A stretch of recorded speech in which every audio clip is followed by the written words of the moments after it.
On The Explainer tonight, my guest is a man who is possibly highly sought after in the country, at least going by the weekend events. Jimi Wanjigi, who's a Safina party leader, as well as former presidential aspirant 2022. Thank you for being on The Explainer tonight. Let me begin by asking you, two regimes, two dramatic police arrests, both very similar in nature. Mr. Wanjigi, what is it that the police know about you that Kenyans don't? Good evening, Yvonne. Good evening. I don't think it's a question of the police. I think it's a question of the two presidents. Former President Uhuru Kenyatta and the current President William Ruto. I think you should ask them, because what happened in both incidences were literally criminal activities, where they've used the police for criminal activities in my home. Why would two presidents successively be after you? What is in your home, Jimmy? I don't think it's my home. I think it is me that they seek. Why? Because on both times, it's been about me. What is it about you, Jimmy, that they don't like? I think you should ask them. Because if it was a question of the law, there are very many ways you can arraign me in a court if I've done wrong. If there's anything you can find that I've done wrong. But on two incidences, they've planted stuff. They planted guns in the first incidents. Now they are saying they are grenades and smoke bombs and God knows what else, tear gas canisters.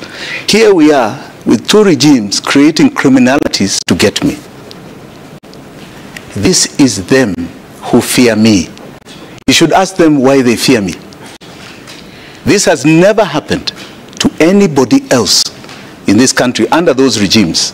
And when Raila Amolo Odinga came to my home the other day, there's one thing he said, that even in the Moi regime, it never happened in the worst of times to anybody. So when you appeared some days later, you were in fact daring to the police. You said, you know, they will not find you. And the last regime, when there was a raid, there was this word of a proverbial bunker in your home. Where were you when the police were looking for you? Were you inside your home? Where were you? Even yes, I was inside my home. But beyond that, I won't tell you where and how and what there is in my home. Jimmy, why would anyone need a bunker in their home to hide? Who told you I have a bunker?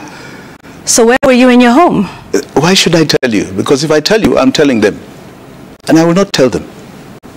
I'll never tell them.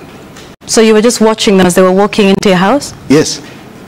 Threatening your wife and children? Yes. And you I even watched them plant outside. All right? We don't have too many cameras inside. We have a few. So, yes, we watched a bit of the threatening. But I can assure you my family is very strong, as you saw. My wife, my kids, my mother. The kid's grandmother was in that home, mourning after the death of my father. They were very strong. They were resilient to that pressure. And I can tell you, even though they wanted me to stand up, they were saying, no, if these people catch you, they'll kill you. They won't kill us. They may threaten us, they may take us in, but it would be too much for them to kill us. So you think the regime of President William Ruto wants to kill you? Absolutely. Absolutely. Why? Why come and say I have grenades? To say I have grenades is saying that I'm waging a war on this country using arms. Are you? No. I have been talking only one subject, money. Money. All right. And we'll come and talk a lot more about that, as well as many other developments in the country over the last 2.5 months or so. Jimi Wanjigi, Safina party leader, here with me to talk a lot more about that. The hashtag is The Explainer. Our conversation with him continues here on the program tonight, which starts right now. Thank you.